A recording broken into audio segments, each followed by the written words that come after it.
Welcome back, everybody. It's time to get the semifinals preview started. So, Illinois heading into the semifinals, they defeated Arizona State 3-0 in a wild card game. Really good offensive or defensive performance rather from them. Really good defense, really good pitching. They won 3-0 against the Arizona State Sun Devils. And Jones Suss, 4 innings, just 2 hits allowed in those 4 innings, striking out 4. Per usual, Command was a little wild at times. He had a walk, he had a couple hit by pitch. I think he kind of ran into a little bit of trouble early on in the first. The bases loaded. That game, he retired Easini on a deep fly ball to right field, and it started to look a little bit problematic for him. He gave up a walk to Alexander. He hit bars. Anki, very silly cat. He hit a single in right down the left field line. Luckily, Hatman was able to get to it and keep Alexander at third. But man, bases loaded and 1 out.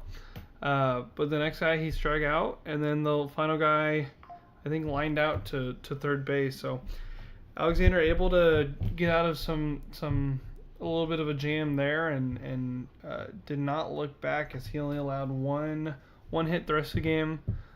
Christopher Roll comes in, 5th inning, 2 hits, 2 strikeouts, gets the save, and did not give up very hard contact there, which that's kind of been the problem all season. Get the strikeouts, but then hard contact when they're putting it in play. So we'll see how this goes moving forward.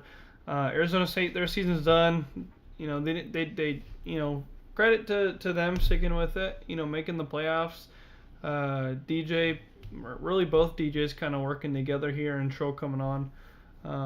Trill was a really good pitcher this year. I know he's a little bit unhappy with how it finished for him, but excited to see where these players go next season. But now into the next matchup. So we got Illinois, finished season 5-5. Texas, they finished 9-1, so the number 1 seed there. They got that bye to the semifinals to face number 4 Illinois. Illinois led by myself, Christopher World, and then my assistant coach, Ed Smalls. Texas, as we all know, led by Peter and Choate.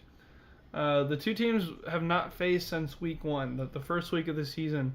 The very first game of the season, Illinois and Texas faced off at UFC Disch-Falk Stadium, which ended up being a preview of the semifinals. Illinois lost to Texas 4-3. Peter was the winning pitcher, Christopher World the losing pitcher. Very close game there, but a couple of home runs led up by Chris ended up being the difference maker there. As Choate, I think he had a 2-run go-ahead home run in that one. Texas, very good offense, very good pitching. I mean, they've led the league in pitching this season, and they're second in runs scored. So Illinois a little bit kind of average in that sense. 54 runs scored. Where was that? I think that was good for 4th. 50 runs against, good for also 4th. So both of those just finishing above. Actually, sorry, runs for they were 3rd in runs scored, but kind of middle of the pack there, and they finished 5-5. 3-2 at home, 2-3 on the road. So, looks like they're probably gonna have to win their home games if they want to win this one. It's a best of 5 series. If Illinois wants to win this one, they're gonna need to really hit well against Choate, and then pretty much break through one time against Peter. Really good rotation there. Illinois led by Kaz. Kaz is, in my opinion, probably going to finish second in the Offensive Player of the Year. He'll get MVP votes. It's tough to win MVP in these leagues when you don't pitch, but he's finished second in OPS, second in slugging, top 6 in a lot of different categories here. Second in home runs. He actually led the league in average distance. 315 was his average distance, where Super Doge Boys 283 was second. So a big lead on there. In the last series, he went over 2 actually. 318 fly out. 342 flat, so still hitting the ball. I mean, he's the same self. Both of those over his average distance. So Smalls, who had a big 2-run home run, he's 10 for 17 on the season, got a home run. Star Destroyer, the power's not been there, but he's kind of a batting average guy, going 9 for 18. He left halfway through yesterday's game, but he got out in his one at bat. Christopher World, Jamin Sarge, 6 for 15. He hasn't been fantastic offensively. Batting 400, that's pretty much league average there. But he's got a home run, he's got a double, some timely hits here for the for the Illini. And so we'll see. He's kind of an end of the lineup, keep things moving type of guy when the whole lineup shows up. Some guys that are not listed, like Thomas, Keonto, some of those guys, Arcolite, Johnny, they fit into this lineup really well. It's just their activity hasn't been as good, so they're not listed here. Now for kind of the rotation pieces. Jones Suss, first off, did not make many games. He only played 4 games, but 7 for 9 with a home run. His OPS plus, technically is like tops in the league, but obviously not enough plate appearances to be there.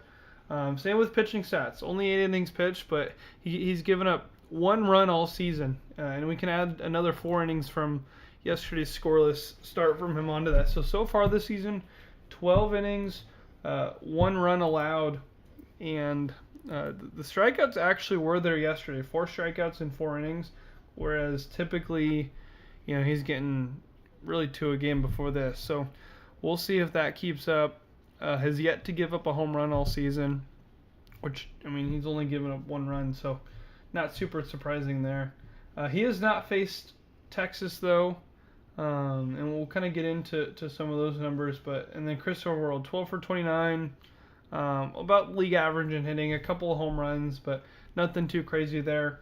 And then on the mound, 3-2, almost 24 innings, a 4.65 ERA, so not where Christopher World wants to be at, but we've seen some good stuff there, and averaging more than a strikeout an inning, including 2 in a save situation yesterday. So now versus Texas, some of these guys have not seen this Texas team at all.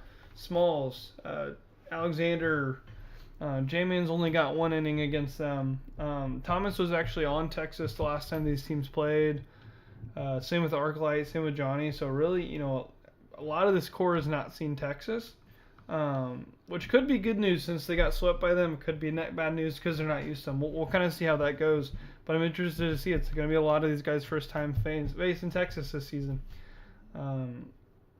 But Kaz, obviously 3 for 5 with a couple of home runs, so the success is there for the ones who have. It wasn't a terrible showing.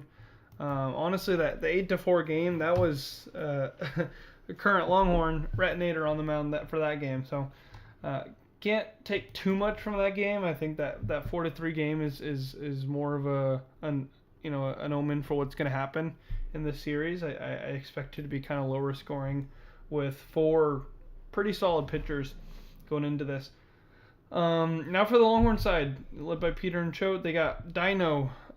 He's been kind of back to his old self this season.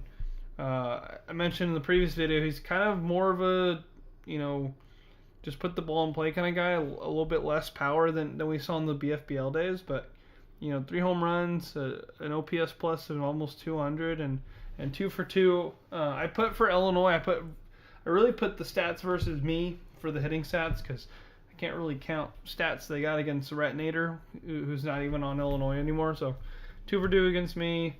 RSC, Rhett Nader, Sev, none of them have really been much offensively. Couple of home runs for RC, couple of home runs for Sev, but they've been below average. They've not looked good, really good, and that's kind of been the story for Texas. It's been Peter, Choate, Dino, and then a lot of average hitting to where they're putting in a few runs here and there. Kind of playing that small ball getting people in scoring position. But they're averaging two home runs a game. So they're at least going to get a couple runs a game. And so if people can just kind of get on once out of every 3 at bats, once out of every 4 at bats, that's all they really need to score 5 or 6 runs a game, which they have. So Peter, he's MVP candidate, probably gonna win it. He leads the league in just about everything: OPS, WRC plus. Even for people who don't like those big numbers, that 7 home runs is most in the league. His 5 doubles. That's good for, he's tied for 3rd in the league. He's got 6 hits. His batting average even is 4th in the league. But, a lot of it comes, when you're 4th in batting average and you put 7 home runs and 5 doubles, you're going to be up there. Pitching wise, also, earned run average, he leads. His FIP, 2nd in the league, but it's over 4. So, and I think it's because he doesn't have he's not at the top in strikeouts. He's not but I mean, he's top 5 in pretty much everything pitching. Cho, he struggled last game. He looked really, really bad against Purdue. Purdue was not getting just lucky blue pips versus him. So first off, 18 for 30 on the season, 4 home runs. I mean, really, really good offensive batter. Especially right behind Peter and Dino. Put Choate 3rd. Those three are a force to be reckoned with. But he was neck and neck with Peter for that pitcher of the year performance before last game. He in 3 1/3 inning, 10 runs on 13 hits, only struck out 2. He walked a batter. He hit 2. Couple of home runs, only 2 home runs, you might say, but man, I think we counted last time. I think seven hits in those 3 1/3 inning over 360 studs. So he was getting crushed by the Purdue Boilermakers in that one. Last time he faced Texas, not a great performance. 4 earned. He did strike out 5 though. So we'll kind of see. We'll kind of see what performances he comes out with in that one. I mean, 2 of his strikeouts were Panda with Doritos. But, I mean, 2 strikeouts against Panda, 1 against Sev, 1 against Rhett. So, 4 of his 5 strikeouts, I will say, are not even on this team anymore. Kaz, 2 for 3 with a couple of home runs. I hit a home run in that one. So, we'll see. It kind of just depends who shows up in this one. Choate, we've seen him lights out. We've seen him have some blowout games. Let's see. Looking at his splits, I think his splits. He is kind of a bottom feeder merchant, if you will. 10 scoreless innings against Arizona State and Kansas. Houston, he had a solid game there, but then Illinois and then Purdue, man, those are really his two worst games there. But you'd expect that. You'd expect your worst games to be against the best teams. It's just the disparity. I'm a little worried for him. But nonetheless, he's a veteran. He knows how to pitch. It's not the end of the world for Texas. He's going to keep them in games. I just wanted to expect, that kind of Cy Young ace performance we're going to see, that we might get from like Alexander or Peter. But he's going to be facing me in his 2 starts. So we'll kind of see. It looks a little bit similar. Not that ace stuff. Can be lights out, but can also be really bad. So we'll kind of see what goes on there. But yeah, so 5 game series. 3 at Texas, 2 at Illinois. It alternates every game. The first game's tomorrow. I don't want to make too much of a prediction with me being in this game, but I think it really just is going to come down to, are some of those back of the lineup guys going to step up for Illinois or for Texas, and then overall Illinois' offense is going to have to take a step up. You got a bunch of, above average guys. They're going to have to be active here. I think, if Texas, if Illinois can get to Peter in one of those first in one of the first 2 games. I think we go to 5 here. It's going to be tough to lose to Peter twice and then have to beat Choate twice. So we will see what happens there. Let me know what you guys think. Who's going to win this one? Who's going to stand out? What players are really going to elevate in this one? But yeah, we'll see you guys tomorrow for game